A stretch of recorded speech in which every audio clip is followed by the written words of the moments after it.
and I'm talking about like all of the. We're bringing up like all the ideas, a lot of things. the wish list. The wish list for yeah. All right, so I'm out here with Al on 380 Cougar Run, and this is the backyard here, and we got a number of things to do, but this is a little spot here where we're some poor drainage where it's puddling. So we'll pull out these flagstone. We'll come in with a load of this 3/4 inch round river rock gravel here, and we'll put down weed fabric. First we'll grade it out real nice, then we'll put down weed fabric, and then we'll cap it all with our 3/4 inch river rock gravel. And this will come out of the Henderson pit down in down east of Boulder. That's where this river rock comes from. We got this wellhead here, so we'll be real careful. There's a spot where we can deposit some debris and excess material basically on top of that little bare spot there. This needs to be graded a little bit tighter so we have a little bit more aggressive slope away from the house. It's doing pretty good, but right along the house here you can see he had to run a shovel to get that downspout to leave the house a little more actively. So we should just maintain this as a 2 to 3% slope away from the house and away from our baseline of material coming this way, just to get the water away. And then we'll just want to make sure this might be a little bit of a groundwater seep here. We're just following some really big moisture and weather events that have occurred, and so I think groundwater is coming up and this is liable to be some groundwater, so we'll make sure we want to get a little channel draining out that way out into the forest there. And then here's the driveway, which I believe is also going to be some groundwater.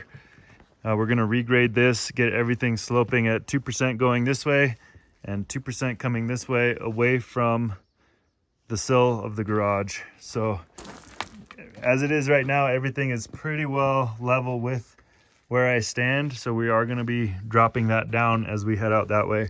So getting 2% might be a little aggressive on the slope, but we'll go for 1.5 to 1% at the very least, and if we have to dig into the yard a little bit in order to achieve that, that's what we're going to have to do. But we do need to get at least a percentage point of slope coming away from the garage, across the driveway, and out over into here. So I think this will be a really good job for the T770 and the laser grader, and we can program in the 1% or the 2% or the 1.5%, and we'll bring the slope away from the garage down this way out into the yard, and we'll let it spill out and feed the aspen over here.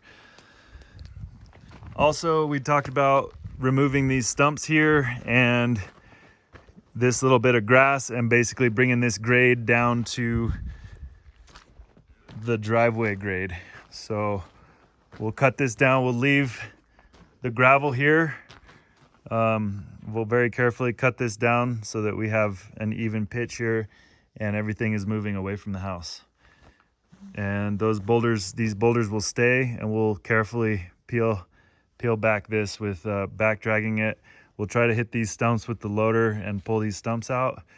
But if we can't get these stumps out, which we might not be able to, we'll need to get the excavator in here to pull these. So we'll give them a shot. They are aspen, and they're pretty soft, almost semi-rotten. So I'm optimistic that we can blast those right out with the loader. Right now I'm going to go ahead and cut a little channel with the hoe just right across here, and I think I'm going to be able to drain these swamps here just in a little bit of 5 minutes of work. So I was talking with Al about the septic tank over here and the septic field. So this is his field here. The grass is a little bit greener than the surrounding area, which is an indication that we're losing moisture to evaporation because it's not soaking in as fast. That doesn't mean the field has failed by any means, but it might just mean that it's starting to take on water slower than the surrounding area, and it's starting to show signs of failure. These aspen trees, according to Acme Septic, need to be taken down and removed from the field because the roots can get into the lateral pipes. It was Acme Septic's suggestion to remove these trees. I agree with him. And the roots can basically get into the lateral pipes and start to clog the field. We don't want to come in here and just rip them out with the machine though, because if those roots are grabbing into those lateral pipes, it can pull the pipes right out with the root balls.